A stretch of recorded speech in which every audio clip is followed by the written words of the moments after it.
سرخط خبرها.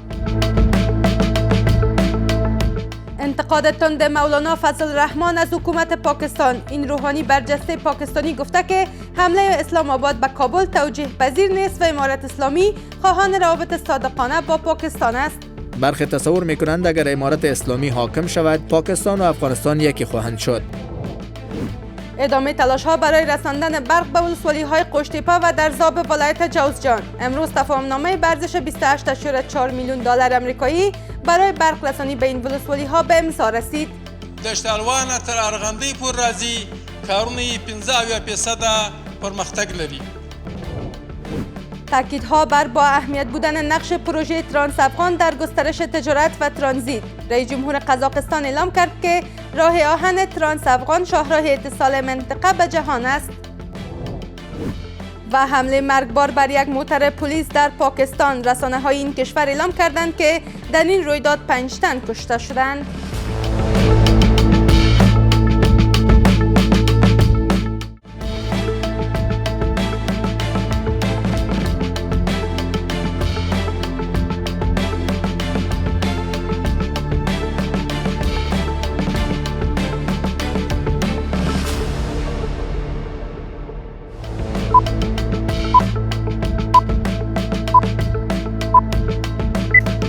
سلام و وقت شما بخیر. به مجموعه خبری این ساعت از میز خبر خوش آمدید. امروز سه‌شنبه 2 جدی 1404 هجری خورشیدی است که برابر میشد با 23 دسامبر 2025 میلادی.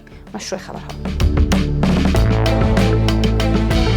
مولانا فضل الرحمن رهبر جمعیت علمای اسلام پاکستان میگوید که حمله به کابل به این توجیه که دشمنان هدف قرار گرفتند قابل قبول نیست. به گفته او، امارت اسلامی افغانستان خواستار ایجاد روابط مستحکم، صادقانه و پایدار با پاکستان است. گزارش از نستر نمیری. در نشست تحت عنوان اتحاد امت پاکستان، مولانا فضل الرحمن رهبر جمعیت علمای اسلام این کشور اظهار داشت که حمله به کابل با این توجیه که دشمنان هدف قرار گرفته‌اند قابل قبول نیست. او افزود که امارت اسلامی افغانستان خواستار ایجاد روابط مستحکم، صادقانه و پایدار با پاکستان است. روابطی که به گفته وی هیچ یک از حکومت‌های گذشته افغانستان اراده واقعی برای آن نداشتند. پاکستان طی چندین دهه خواستار افغانستان طرفدار خود بوده است. از زمان ظاهرشاه تا اشرف غنی همواره افغانستان طرفدار هند وجود داشته است، اما جز امارت اسلامی چنین دولتی وجود نداشته است. برخی تصور میکنند اگر امارت اسلامی حاکم شود، پاکستان و افغانستان یکی خواهند شد. اما بعد از بروز اختلاف هر گونه حمله به کابل مانند بمباران اسلام آباد است و این خط قرمز محسوب می شود. در ادامه این نشست، مولانا فضل الرحمن با انتقاد از سیاست‌های ارتش و نهادهای اطلاعاتی پاکستان آنها را عامل اصلی تیره شدن روابط با افغانستان دانست و تاکید کرد که اختلاف و خصومت میان دو کشور به نفع هیچ یکی نیست و بر ضرورت گفتگو و سرگیری مذاکرات میان کابل و اسلام آباد تاکید کرد. این رویکرد جهانی که شما اتخاذ کرده اید مورد پرسش قرار گرفته و ما در این زمینه باید یک نظر متوازن ارائه نماییم. ما از بزرگان، حکمرانان و نهادهای تثبیت شده خود انتظار داریم که اگر علما و این گروه ها پیشنهاد داشته باشند، آن را با آرامش بررسی کنند و به آن توجه نمایند و گفتگو با افغانستان باید انجام شود. اما شکایت من این است که در پاکستان عملیات انجام می شود و مراکز آن در داخل افغانستان است و فشار بر مهاجران وارد می شود. مردم مهاجر که 40 یا 45 سال است در اینجا زندگی می کنند از دولت ناراضی هستند. امیدوارم که علما از افغانستان و پاکستان بتوانند راه حل مشترک پیدا کنند و منتظر که موفق خواهیم شد. راه حل پیدا کنیم، این امکان فراهم می شود که تمام اختلافات میان دو کشور همسایه و برادر به طور کامل برطرف شود، احترام متقابل رعایت گردد و تجارت آزاد میان دو کشور به طور مستمر جریان یابد. ارمانه‌ای که پیش آید، این مسئله باید به طور کامل و دائمی بر اساس آموزه‌های اسلامی حل شود و ما در این مسیر آماده همکاری کامل هستیم. در پایان این نشست با صدور اعلامیه رسمی، شرکت کنندگان بر ضرورت گفتگو و مذاکره میان پاکستان و افغانستان، جلوگیری از استفاده از خاک افغانستان برای اقدامات هراس‌افکنی و حفظ روابط دوامدار تجاری و رفت آمد تاکید کردند. آنان نیز خواستار همکاری سازنده دو کشور برای امنیت و آرامش منطقه شدند. د پاکستان د عامولس او د علماو پر دغه برخه کې ونډه اخیستل ډېر ضرور دي ترڅو وکولی شي د دوه مملکتونو ترمنځ د صلح او ثبات رامنځته شي او د پاکستان رژیم ته قناعت ورکړي ترڅو په داخل او بهر کې خپلې پالیسیګانې تغییر کړي او دا کوم روان چې دوی پر لار باندې اچولی دی هغه متوقف کړي چې ترڅو د نورو دښمنیو د پاکستان لپاره دروازې پرانستل نشي. این در حالی است که با بالا گرفتن تنش‌ها میان کابل و اسلام آباد چند پیش گروه از عالمان دین در دانشگاه کابل گرد هم آمدند و تاکید کردند که خاک افغانستان نباید برای تهدید یا حمله به دیگر کشورها استفاده شود و هر گونه نقض این اصل تحت نظر امارت اسلامی قرار می‌گیرد. وزارت انرژی و آب امارت اسلامی با شرکت استیت کارپس تفاهم‌نامه‌ای را به ارزش 28.4 میلیون دلار آمریکایی برای انتقال برق به ولسوالی‌های قشتیپه و درزاب ولایت جوزجان امضا کرد. بر اساس این پروژه برق 220 کیلوولت از پل خراسان تا این دو ولسوالی در مسیر 85.4 کیلومتری انتقال خواهد یافت. گزارش از ناهید اندر.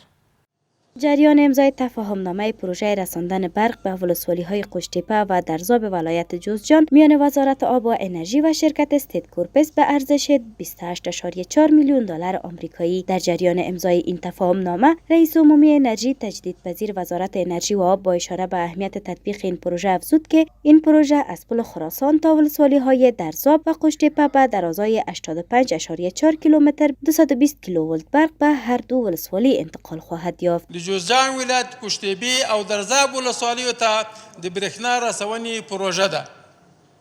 د جوزجان ولایت قشتیپه او درزاب ولسوالیو ته د برېښنا رسولو پروژه چې د افغانستان د اسلامي امارت له لوري تمویلیږي د 1.880 میلیارډ افغانیو 4,000,000 افغانۍ کیږي، تقریبا څه باندې 28 میلیون دلار کیږي. آقای رحمانی در بخش از سخنانش از جریان کار چندین پروژه دیگر از سوی وزارت انرژی و آب خبر داد و تطبیق این پروژه ها را در توسعه بخش های اقتصادی کشور ارزنده عنوان کرده است. مو یو ملي پروژه د 500 په نوم لرو چې لله الحمد په هغه کې و پروژې دي. یو د 500 لاین ده د هغه سل دشتالوانه تر ارغندې پورې راځي، کارونه یې 15% پرمختګ لري. ورسره د ارغندې سب استیشن ده چې دغه کارونه 15% پرمختګ لري. پروژه در مدت 3 سال تطبیق میشه.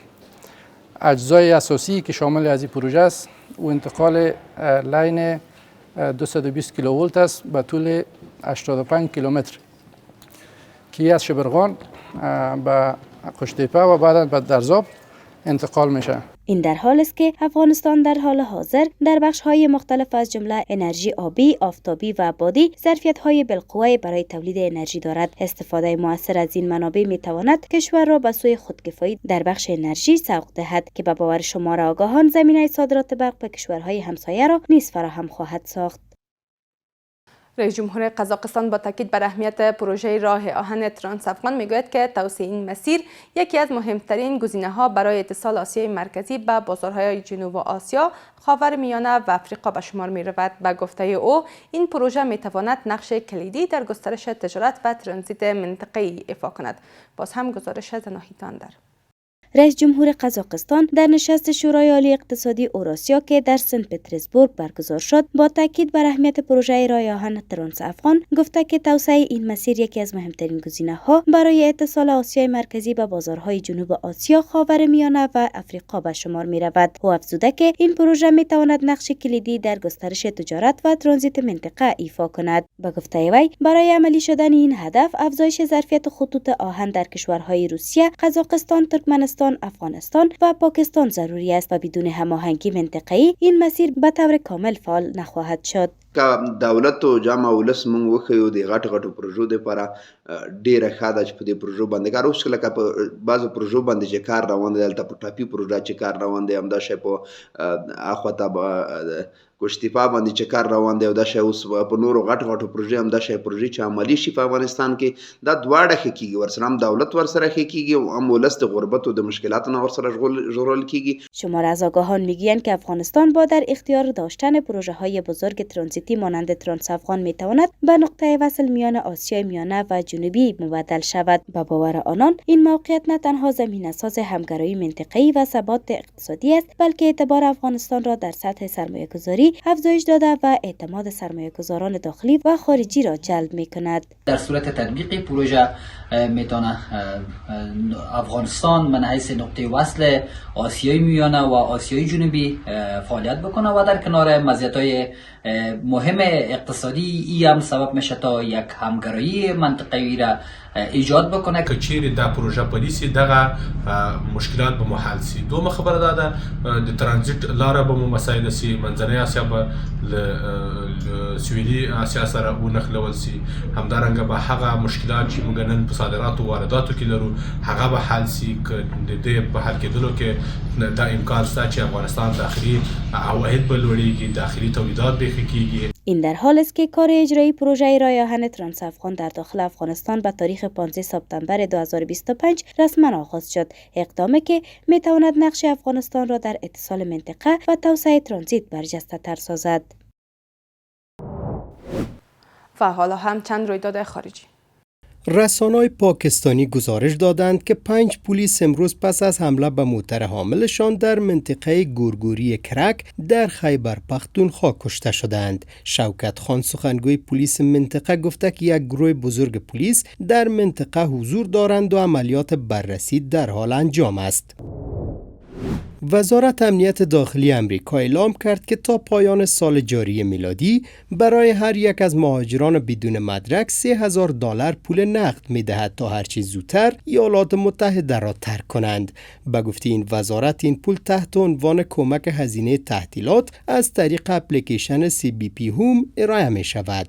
وزارت امنیت داخلی امریکا در بیانیه گفته است کسانی که به طور غیرقانونی در ایالات متحده حضور دارند در صورت ثبت نام برای اخراج داوطلبانه از طریق این اپلیکیشن در کنار $3000 پرواز رایگان به کشورشان را نیز دریافت خواهند کرد.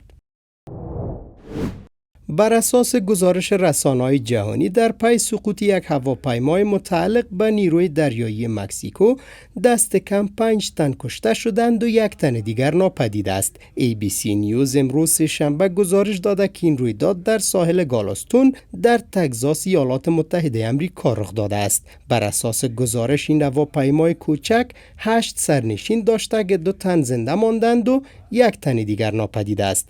علت سقوط این هواپیما در حال بررسی قرار دارد. سپاسگزاری میکنم از همراهی شما تا این دم. به همین ترتیب رسیدیم به پایان مجموعه خبر این ساعت از میز خبر. تا دیدار بعد، بدرود.